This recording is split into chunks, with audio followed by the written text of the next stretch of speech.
Prêt pour un nouvel épisode? Alors, juste avant, je vous invite à aller faire un tour sur devenirtriathlète.com/commande. Vous pourrez retrouver notre livre qui est déjà en précommande et qui sortira officiellement le 24 novembre. Sous la direction d'Olivier, à 7 mains, on s'est mis autour d'une table pour vous proposer le meilleur pour savoir comment devenir triathlète, comment progresser en triathlon et enfin comment performer en triathlon. Je vous laisse écouter nos échanges avec un superbe invité et je vous donne rendez-vous à la fin de cet épisode pour quelques derniers conseils. Allez, c'est parti pour devenir triathlète.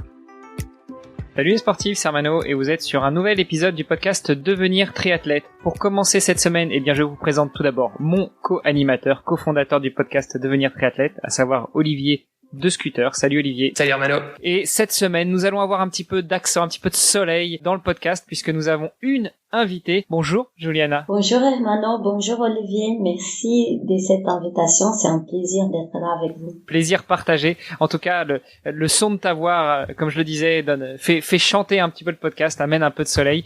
On a une tradition, Juliana, sur ce podcast. On laisse notre invité se présenter. Donc Juliana, je te laisse le micro quelques minutes pour nous dire qui tu es, quel âge tu as, ce que tu fais dans la vie et puis quel sport tu pratiques. Donc, je m'appelle Juliana Antero. Je suis chercheuse à l'INSEP au sein du laboratoire IRMES depuis bientôt 10 ans.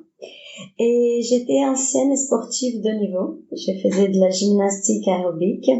Pendant des années, j'ai représenté l'équipe nationale du Brésil. Et puis, je suis venue en France faire mes études dans le domaine de santé publique. Mais à la base, je suis kiné. Et c'est comme ça que j'arrive à l'INSEP en tant qu'ingénieur de recherche. Et puis, j'ai fait mon doctorat à l'INSEP en épidémiologie. C'est une spécialité de la santé publique. Et puis, je suis là. Tu es brésilienne et ça fait une dizaine d'années que tu es en France. Et tu es de quel coin du Brésil? Je suis de Belo Horizonte. C'est pas loin de Rio, comme ça on peut se repérer. Mais j'habitais pas à côté de la mer. Alors, qu'est-ce qui a pu décider une Brésilienne à venir s'installer dans une petite contrée européenne où le temps est pas forcément le même que chez toi, où la qualité de vie est peut-être pas aussi sympa? Ah si, la qualité de vie est tout aussi sympa.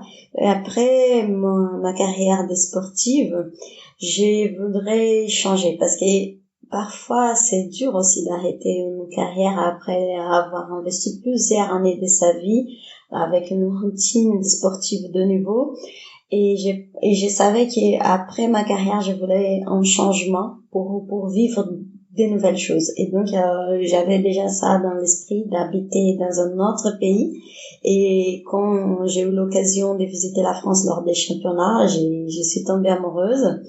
Et c'est pour ça qu'à la fin de ma carrière, j'ai décidé de venir continuer mes études en France parce que j'étais déjà kiné et j'ai voulu reprendre mes études et c'était l'occasion. Un beau parcours. Quand tu dis que tu étais sportive de haut niveau au Brésil, c'est-à-dire que tu évoluais à quel niveau? Tu nous as parlé de championnats, donc j'imagine que tu as voyagé, tu as parcouru le monde, donc des championnats du monde? Oui, j'ai fait des championnats du monde, j'ai fait des championnats panaméricains, ça serait l'équivalent des championnats européens.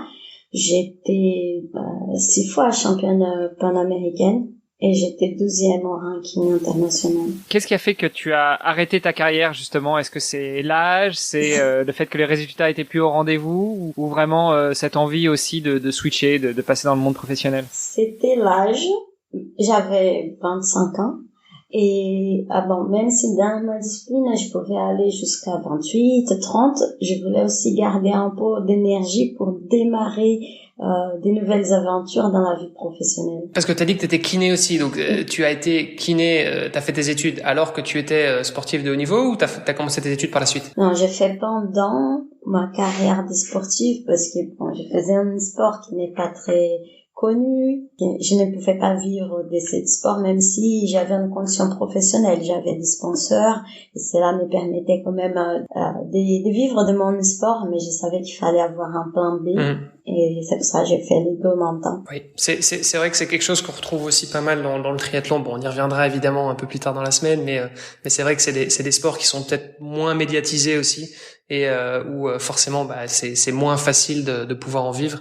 Et c'est courant dans plusieurs sports de voir même des champions olympiques parfois qui doivent faire un autre boulot à temps partiel sur le côté, donc c'est malheureusement encore une réalité aujourd'hui. Ouais. Après tes études de kiné, t'arrives en France, tu continues le kiné, tu t'installes en tant que kiné, tu reprends des études, tu continues des études, dans quelle voie tu t'es orienté? J'ai repris mes études, j'ai décidé alors de faire un master, cette fois-ci dans la filière STAPS, parce que j'ai décidé de faire un master en biomécanique à Lyon. Puis j'ai eu l'opportunité de venir à Paris.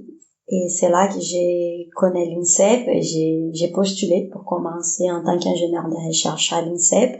J'ai été prise, pour ma surprise.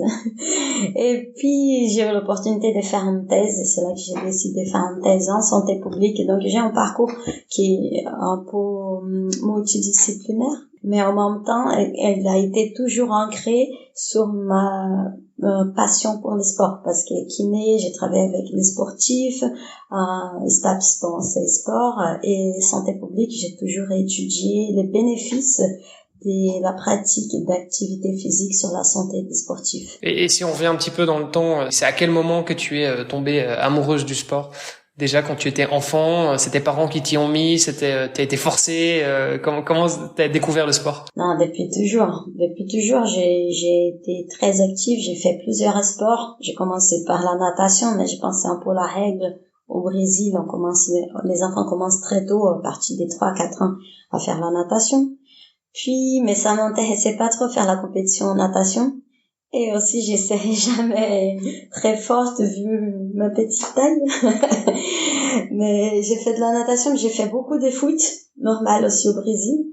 Ben, et c'est après que je suis tombée amoureuse, c'était de la gym. Natation, foot, gym. Au Brésil, il manque la capoeira, non? Ah, la capoeira, j'aurais bien aimé en faire aussi. J'en ai fait un tout petit peu.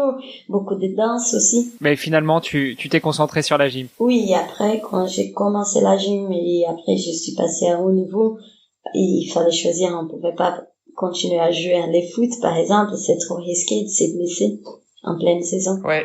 C'est quelque chose que je confirme. J'ai tapé la balle il y a quelques semaines avec des amis dans le jardin, mais vraiment un truc tout bête. On s'est cogné le genou contre genou, et en fait j'ai eu un œdème au genou et pendant 2 semaines j'ai pas pu m'entraîner correctement à vélo. Donc je le confirme, le foot c'est extrêmement dangereux pour quiconque fait d'autres sports. Ouais, je suis d'accord. Alors tu nous as parlé de l'INSEP, Juliana. Pour nos plus fidèles auditrices et auditeurs, on a déjà eu des invités qui travaillent aussi à l'INSEP. Je pense notamment à Lucille Maffre ou à Valentin Lacroix. Est-ce que tu as déjà eu l'occasion de les croiser? Est-ce que tu échanges avec eux? Est-ce que tu travailles avec eux au quotidien? Oui, j'ai eu déjà l'occasion d'échanger avec eux, notamment avec Valentin, puisque nous travaillons ensemble en collaboration lors du projet Empower.